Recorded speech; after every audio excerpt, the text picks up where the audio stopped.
Badlapur railway स्थानकात गोळीबार करणाऱ्या आरोपीला पोलिसांनी ठोकल्या बेड्या। बदलापूर रेल्वे स्थानकात झालेल्या गोळीबार प्रकरणी कल्याण रेल्वे पोलिसांनी एका आरोपीला बेड्या ठोकल्यात। या घटनेबाबत रेल्वे डीसीपी मनोज पाटील यांनी माहिती दिली की चौघे जण होते।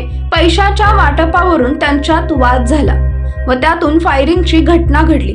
चौघेही आरोपी रेकॉर्डवरील आरोपी आहेत। गोळीबार करणाऱ्या विकास पगारे नावाच्या आरोपीला ताब्यात घेतलं। त्याच्यावर 2 गुन्हे टिटवाळा पोलीस ठाणे, 2 गुन्हे उल्हासनगर मध्ये दाखल आहे। पैशांच्या देवाणघेवाण आणि पैशाच्या वाटपावरून अचानक त्यांच्यात वाद झाला आणि त्या वादाचे परिणाम गोळीबारात झाले। 2 राऊंड फायर करण्यात आले असून त्यानं बंदूक कुठून आणली याचा तपास सुरू आहे।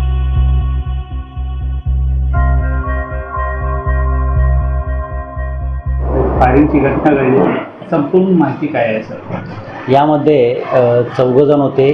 त्यांनी आपापसामध्ये पैशाच्या वाटपावरून आणि त्याच्यावरून वाद झाला आणि त्यातूनच त्यांनी एकमेकांवर हल्ला केला आणि त्यातून मग ही फायरिंगची घटना घडली होती। काय त्यांच्या काय बॅकग्राऊंड आहेत का आणि कसं? चौघही आरोपी हे रेकॉर्डवरील आरोपी आहेत।